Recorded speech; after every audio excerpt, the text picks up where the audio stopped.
بسم الله الرحمن الرحيم. السلام عليكم ورحمة الله وبركاته. أهلا بكل إخواتي الزملكاوية في مصر والوطن العربي، إزيكم عاملين إيه؟ يا رب تكونوا بخير. أهلا بشعب الزمالك العظيم، مساء الفل على الزمالك والزملكاوية، يا رب تكونوا بخير. يوم جديد عليكم إن شاء الله وفرحة جديدة، وإن شاء الله ربنا يكتب للزمالك دايما الخير والسعادة يا رب والنجاح، ويبقى على طول كده مفرح جمهوره وإن شاء الله خير في كل وقت. هتكلم معاكم النهارده ان شاء الله في مباراة الاتحاد المنستيري وشوية اخبار عن الزمالك. اللايف هيبقى عبارة عن جزئين، جزء عن تحليل الماتش بتاع المنستيري بتاع امبارح، والجزء التاني هيكون شوية اخبار كده عن الفرقة. فان شاء الله ما تنسوناش طبعا لايك كتير وشير كتير. لو انت بتشوفني هنا على الفيسبوك اعمل لنا لايك كده وشير عشان نوصل لعدد كبير من اخواتنا الزملكاويه. ولو انت هتشوفني على قناه اليوتيوب برضو لايك واعمل لنا اشتراك في القناه لو لسه ما اشتركتش، عشان نوصل برضو لعدد كبير، بنوصل بيكو بنكمل بيكو، وانتوا اللي بتكبرونا وانتوا اللي بتقفوا في ظهرنا تملي. فبشكر طبعا برضو كل اخواتي اللي معايا على الصفحه هنا وكل اللي معايا على قناه اليوتيوب، فبشكركم واقفين في ظهري وبتساعدوني وبتساندوني. بشكركم تملي، يعني الزملكاويه ظهر وسند لبعض، فبشكرهم تملي.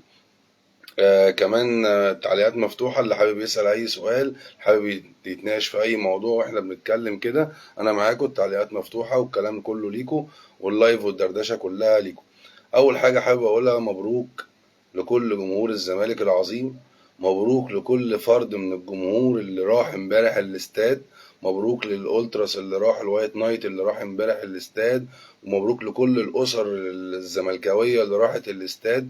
جمهور الزمالك العظيم، جمهوره اللي مش بيتخلى عنه في اي ظرف ولا في اي مكان. خلي بالكم يا جماعه، مدينه الطايف مدينه وقتها بعيد جدا عن جده وعن المدينه، يعني 9 ساعات بالعربيه او بالباص، يعني مسافه كبيره جدا.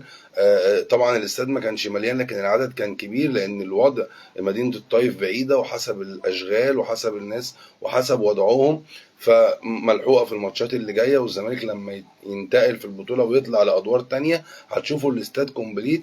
للزمالك في اي مكان في الدنيا يقدر الجمهور بتاعه يغطي الاستاد بالكامل. لكن امبارح كانت في مشكله بسبب المشكله اللي بقول لكم عليكم، مشوار بعيد والناس بتظبط نفسيها، وفي ناس عامله حسابها على ماتش الشباب، وفي ناس عامله حسابها على ماتش النصر. كل الناس عامله حسابها على حسب امكانيات الماتشات، هو حابب يتفرج. يعني في ناس هتروح للزمالك والنصر وهو بيتفرج عشان رونالدو، في ناس بتروح الزمالك والشباب بعد بكره عشان يتفرج على بانينجا وكاريلو واللعيبه الجديده اللي لسه جايبينها. فاول حاجه مبروك لكل جمهور الزمالك العظيم، ومبروك بالاخص للناس اللي تعبت، اللي سافرت من هنا للقاهره. انا اعرف ناس سافرت من هنا، الدكتوره زينه وكذا حد يعني اعرفه بالمستوى الشخصي سافر من هنا للسعوديه. في ناس في رابطه الزمالك بالسعوديه، بافاني ومندور وعمران وسام وناس كتيره جدا من اخواتي هناك، يعني قاموا بالواجب وعملوا التيفو اللي كلنا شفناه. تبدا الرحله، يعني بدايه الرحله حاجات كتيرة اتعملت للزمالك في الماتشات دي، والناس دي تعبانة جدا، فبنشكرهم شكر عظيم. بشكر كل اللي راح وعمل الشغل بتاعه هناك. كمان عايز اشكر المعلق بتاع المباراة عبد الله الغامدي، المعلق طبعا المحترم اللي هو خد طبعا امبارح، يعني هو امبارح من كرم ربنا عليه ان هو اتحط ان هو يذيع ماتش زي ماتش الزمالك، وادى الزمالك حقه في الماتش. من كرم ربنا عليه ان الراجل ده بقى متابعين وبقى معرفة الناس بيه على مستوى الوطن العربي بقت كبيرة جدا، بسبب اللي هو ادى للزمالك حجمه، وبسبب ان هو خلى المنظومة المصرية تعرف، كل واحد يعرف يعني ايه مذيع يدي النادي جماهيري بحجم واسم الزمالك حجمه، وازاي يديله وضعه اللي هو عايزه. فالراجل امبارح اتكلم تاريخيا على الزمالك كويس، وصف الزمالك كويس، اتكلم بشكل كويس جدا على الزمالك، وده اللي خلى امبارح يعني من كرم ربنا الراجل طلع شكر، والراجل طلع على قناه الزمالك وطلع في الميديا وعلى حساباته على تويتر وفي كل حته. راجل امبارح كان في زهو من اللي عمله لنادي الزمالك. فده برضو بشكر المذيع، كل اللي يعمل خدمة للزمالك، كل اللي يتفانى عشان الزمالك او يعمل حاجة عشان الزمالك لازم نشكره ونقف جنبه، وكمان بندعمه. متنسوناش في اللايك الكتير يا جماعة وانتم معانا كده في اللايف، والشير الكتير. تاني حاجه مبروك طبعا لشعب الزمالك. الزمالك امبارح بدأ البطوله بشكل كويس جدا قدام الاتحاد المنستيري وكسبنا 4-0. طبعا الماتش مش مقياس جدا لمستوى البطوله، الاتحاد المنستيري مش فرقه قويه جدا، عندهم مشاكل، لسه مغيرين المدرب من 3 ايام، خسرانين لعيبه كتيره ولسه عاملين استخدامات جديده لسه ما دخلوش مع الفرقه. لكن الزمالك بشكل عام عجبني جدا امبارح اوسيريو وطريقه اللعب بتاعته، اللي هو انا سميته اوسيريو المنفتح. راجل منفتح جدا، هو بيلعب بافكاره وبطرقه المميزه اللي هو واخدها طبعا من اوروبا ومن السيتي ومن الفرق اللي هو اشتغل معاها، وطرق اللعب الحديثه. وزي ما قلت لكم قبل كده ان كره القدم كل يوم بتتحدث وكل يوم في تطور، وجزء من تطور كرة القدم هي أفكار المدربين. فأوسيريو امبارح راجل أنا عجبني جدا، اللي هو حافظ على شكل الزمالك والطريقة اللي بيلعب بيها، لكن لقوة البطولة وحجم البطولة غير شوية في الفكرة بتاعته، وهو زود لعيب تاني في نص الملعب. كلنا كنا بنشوف الماتشات اللي فاتت كان الراجل بيبدأها 3-2-4-1 صريحة، وبيلعب بفتوح نص ملعب مع جنب وينج، وكمان 4 فلات قدامه، نضاي وشيكا ونيمار وزيزو، وفي القدام الجزيري. لكن الراجل مع حجم البطولة والدرس القاسي اللي خده من ماتش الأهلي، الراجل ظبط أموره شوية وفكر إن هو يملى نص الملعب بلعيب تاني اللي هو عمر جابر. وكمان الراجل بنفس الطريقه، انت لما تيجي تشوف الزمالك وهو مش معاه الكوره هتلاقي ان الزمالك بيلعب بالطريقه العاديه جدا بتاعته اللي هي 4-2-3-1، فتوح، حسام عبد المجيد، محمد عبد الغني، حمزه المسلوسي ناحيه اليمين، نص الملعب دونجا وعمر جابر، قدامهم 3 زيزو، نداي، شيكا، وفي الهجوم سيف الدين الجزيري. هتشوفها كده الوهله 4-2-3-1. لكن والكوره معانا الراجل بيرجع لافكاره وبيرجع لنظمه تاني. حمزه المسلوسي بيخش بيبقى مدافع ثالث، وفتوح بينزل نص الملعب مع دونجا، وعمر جابر بيطلع يلعب مع الاربعه اللي قدام، ترجع ل 3-2-4-1. لكن هو زود لعيب متحرر نسبيا اللي هو عمر جابر عشان يخدم طريقة اللعب ويخدم المنافسين الأقوياء اللي بتلعبهم، غير طبعا الدوري المصري، المقاولين والمحلة والناس اللي لعب قدامه. كمان الراجل في الادوار المعقده بتاعته بيحتاج حاجتين: حاجه لعيب يبقى كواليتي عالي، 2 يبقى لعيب عنده خبره يقدر يوصل له المعلومه. اللعيب اللي كواليتي عالي بيتقبل اي نوع من الافكار. يعني لما تجيب لعيب زي فتوح هو بيلعب باك شمال عادي، لكن اول ما بنكسب الكره بتبقى معانا بتقول له يا فتوح انت هتنزل نص ملعب تلعب في مناطق صناعه اللعب، وانت اللي هتوزع اللعب على اللعيبه، وانت اللي هجمه هتبدا من عندك على طول. فهنا فتوح بيقدر يتقبل الفكره.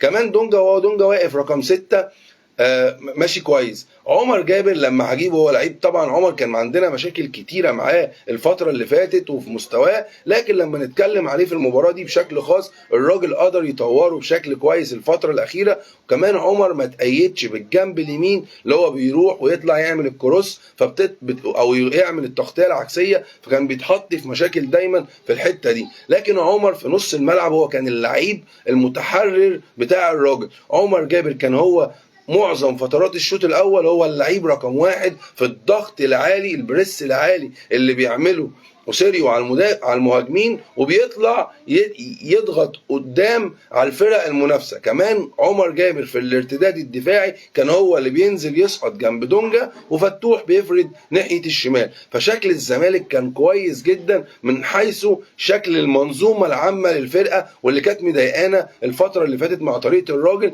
كانت هي ده لعيبها، اللي هو بيقدر يشتغل بشكل هجومي كويس، لكن في الناحيه الدفاعيه كنا بنتعور كتير وكان بيجي علينا مشاكل كتير. فالراجل قدر يحكمها شويه بعمر جابر، وكمان كان بيعمل بقى ولما الكوره زي ما قلت لكم الكوره كانت معانا، فعمر جابر بيزق في الهاف سبيس هو وزيزو، شيكا بيفتح جنب ونداي بيفتح جنب بعرض، بيفتحوا عرض الملعب، وعمر وزيزو بيبقوا في قلب الملعب الهاف سبيس اللي بيشتغلوا في الحته دي، وفي الهجوم بيبقى سيف الدين الجزيري. الراجل اشتغل بالفكره دي وقدر خلال المباراه اللي هو يمشي خطوه بخطوه ويصنع فرص. لكن شيكابالا في اول الشوط ما كانش يلاقي نفسه، لانه شيكابالا من النوع اللي يقدر يفتح الملعب، يستلم الكره ياخد الكره ويخش لجوه يقدر يتعامل بيها. لكن شيكابالا لما الراجل غير الطريقه وغير شيكا جابه في قلب الملعب ولعبه هو في الهاف سبيس من ناحيه الشمال، هنا بانت خطوره شيكابالا، لان فتح الملعب بين داي والناحيه الثانيه زيزو، وخلى شيكا وزيزو قريبين من بعض هنا، وفتوح طبعا بيزق من وراهم. وهنا الكواليتي بتاع اللعيبه دي فرق معانا جدا، زيزو وشيكا وزيزو، زيزو شيكا وفتوح لما قربوا من بعض والكواليتي بتاعهم فرق معانا جدا في الباص، في الاستلام، في التحرك، في الفينيشر على الجون. كلنا شفنا الجون الثاني ازاي شيكا استلم وعمل الباص ولف وعمل الباص، فتوح حجز على الكوره، الفينش 10 على 10 من زيزو.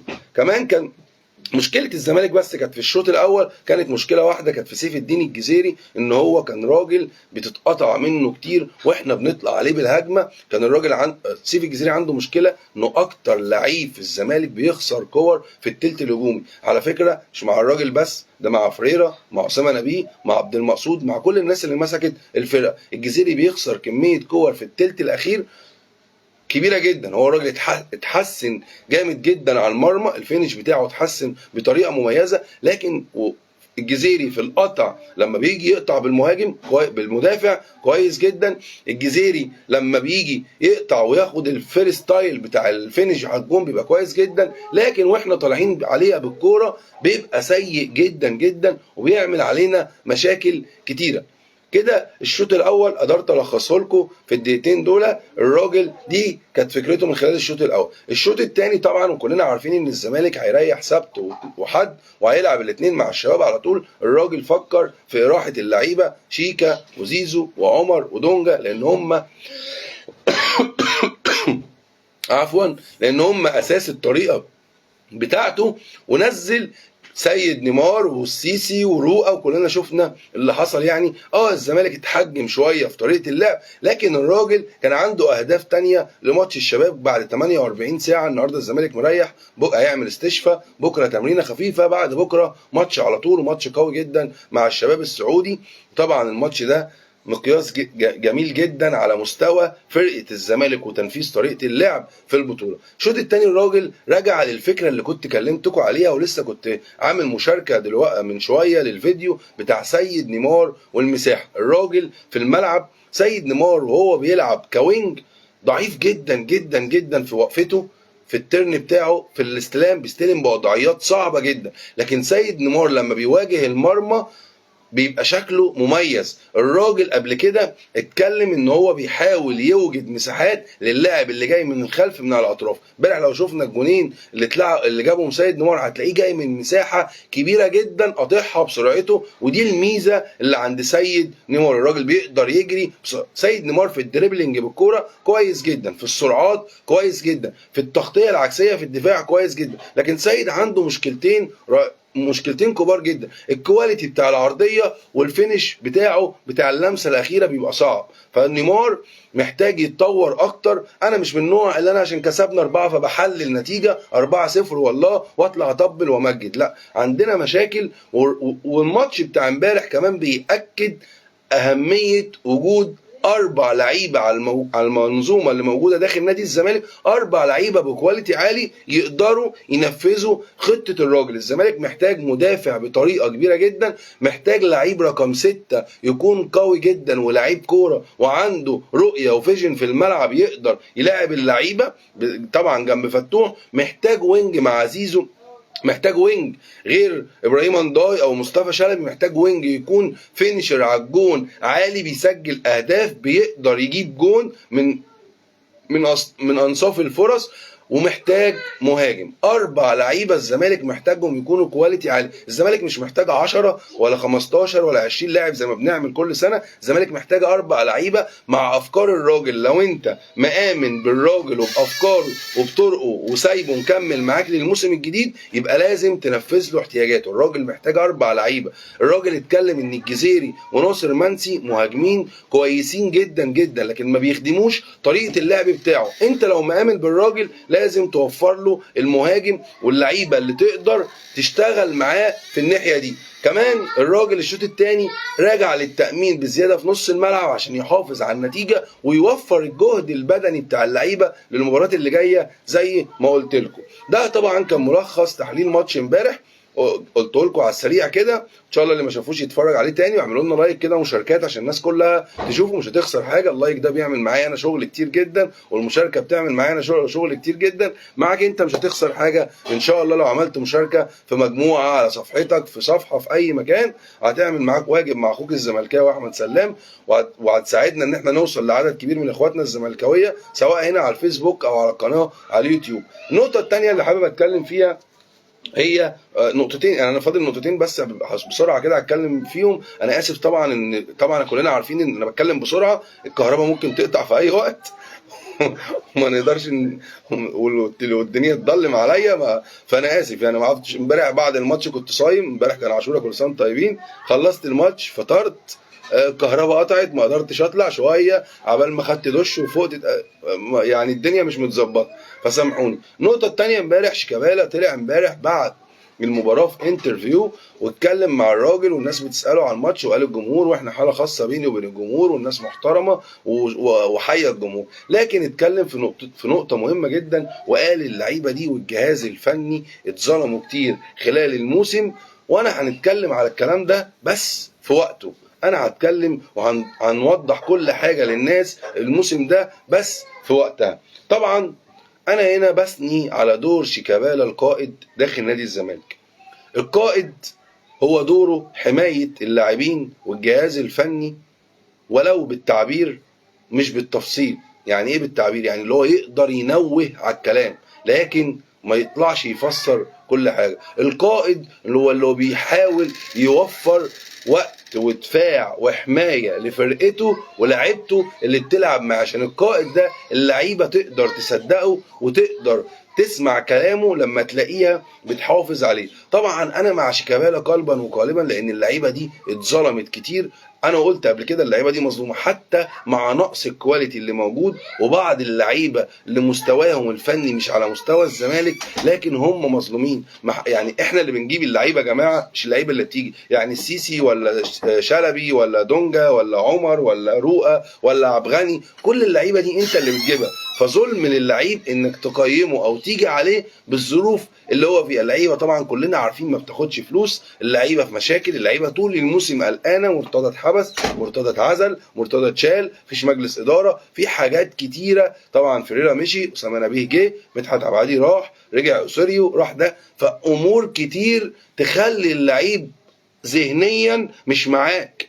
يعني امور كتير ذهنيا ما تخليش اللعيب معاك، ما تخليش اللعيب موجود. حتى اللعيب ده لو جودته قليله وممكن المدرب يطلع منه حاجه. يعني بالمناسبه يعني مش ما انساش الراجل، لو تلاحظوا دونجا، انا الاثنين لعيبه دول، انا بالنسبه لي احسن لاعب امبارح في ماتش امبارح مش زيزو ولا شيكا. انا احسن لاعب بالنسبه لي امبارح عمر جابر.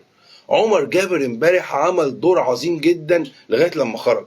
الراجل عمر جابر مشاكله كتير على الخط، ففي قلب الملعب كان بيأدي ادواره بطريقه كبيره جدا. عمر جابر عشان خد مني انا شخصيا كمان انتقادات كبيره، لان عمر 31 سنه، لعيب دولي، لعيب منتخب مصر، لعيب زمالك قبل كده، لعيب بيراميدز، لعيب احترف في بازل في امريكا، لعيب عنده خبرات عاليه، وكل ده لغايه دلوقتي مش قادر يعني يطلعها جوه نادي الزمالك. فدي كان مزعلاني منه. وعمر طبعا ابن النادي ولاعيب محترم جدا وشايل ظروف النادي وكابتن من كباتن النادي، فلازم برضو نحافظ على النقطه. الراجل امبارح عمر عمل ماتش كبير جدا في الضغط، في الاستخلاص الكور. عمر ما خسرش ولا كوره لاول مره، فالراجل عامل شغل كبير جدا. كمان دونجا، الراجل امبارح قدر تشوف دونجا على فكره كان في مستوى تصاعدي لغايه اما اتصاب.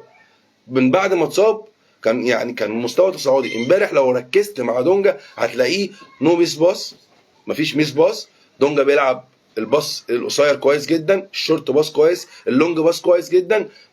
دونجا كان بيتضرب في ظهره كتير، التغطيه بتاعته كان في ظهره، كان بيتضرب بسرعه. امبارح دونجا واقف كويس جدا، بيغطي مسارات التمرير بشكل كويس جدا في مكانه. فالراجل قدر يطور 2 لعيبه، ودي بالنسبه لي حاجه مهمه. فالمدرب مش هيقدر يطور لعيبه مش هيقدر يشتغل مع لعيبه غير مع هدوء واستقرار اداري. فنرجع بقى للنقطه اللي بتاعت شيكا، فاللعيبه دي اتظلمت كتير السيزون ده، لان كلنا شفنا مرتضى اتحبس، مرتضى اتعزل، الاداره هتتشال، مفيش فلوس، في حجوزات، فتوح بيحشش، فيريرا مشي، اسامه نبيه راجع، مشاكل لو اتحطت في اي نادي في الدنيا ممكن يقفل في سنه. فاللعيبه شيكا انا بثني على دوره امبارح، والملحوظه اللي قالها ان هو اتكلم وهيطلع يتكلم بعد كده. انا عارف ان هو مش هيتكلم على اداره ولا على حاجات من بره، وهيتكلم في الادوار والمشاكل اللي كانت عنده اللي بيواجهها طول السيزون مع فرقته. النقطه الاخيره اللي حابب اتكلم فيها برضو، ودي هقفل بيها اللايف ان شاء الله، وما تنسوناش برضو يا جماعه لايك كتير وشير كتير عشان نوصل لعدد كبير من اخواتنا الزملكاويه، سواء بتتفرج عليا هنا او على قناه اليوتيوب. النقطه الاخيره اللي هتكلم فيها هي المستشار مرتضى امبارح طلع في فيديو، وكالعاده انا مش عارف الراجل ده الصراحه يعني عايز مننا ايه. الراجل ده ما بيحبناش نفرح، الراجل ده انا زهقت وتعبت من يعني من الكلام عليه. الراجل امبارح طالع على القناه بعد ما الفريق كسبان، وبرده طالع يتكلم في نفس الكلام، ان مبروك للجهاز الفني، مبروك للعيبه، واحنا لا، واحنا ما اخترناش، واحنا ما عملناش. يا عم سيب الملك للمالك وسيب الدنيا ماشيه. انت لو ما فيش يوم مش هتتكلم هيحصل حاجه. مش لازم تعكنن على الناس، مش لازم تقول الوزراء والمسؤولين وتدخلنا مع كامل الوزير وتدخلنا مع ده، احنا تعبانين لوحدينا. على فكره الفيديو بتاعه ده اتمسح من على كل منصات السوشيال ميديا، اختفى عشان نتكلم على مسؤولين. انت عايز تدخلنا فين وتودينا فين؟ فسيبنا شويه يا عم، سيبنا شويه ناخد نفسنا. فرقه امبارح كسبانه وجمهور فرحان ما شافش فرقته، وقدام بطوله عربيه وجماهير وناس في السعوديه، فسيبنا شويه نفرح. اشتغل امير، اتعاقد مع 4 لعيبه وهيخلي الخطيب، هو الخطيب عمره نطق باسمك؟ يا عم خلينا في حالنا. الخطيب جاب سيرتك، خلينا في حالنا. ما يولع الخطيب على تولع الناحيه التانيه دي، مش عايزينها خالص. هو ايه يا امير؟ احنا النادي الوحيد اللي رئيسه واعلامييه واداريه بيعلنوا على الصفقات قبل ما تحصل. عملنا صفقه مش عارف ايه، عملنا جبنا ايه، الناس كل حته تلاقيه جايب اللعيب وبيتصور، بيتفاوض بيتصور، الا احنا عمالين نعلن. امير جاب 4 لعيبه، الزمالك جاب ميم شين، وانت خمن. الزمالك قعد مش عارف، ميدو قعد مع سيرجي اكا، ميدو كلم مش عارف. يا عم احنا بنتكلم بس وبنطلع وجبنا 4. ما فيش حد بيعلن ولا بيشتغل غير بعد ما بيعلن صفقاته. الناس كلها تشتغل بما يرضي الله للنادي. احنا النادي الوحيد اللي بنعلن كل حاجه قبل ما نعمل اي حاجه، وفي الاخر ما بنستفادش حاجه وما بنعملش حاجه للاسف.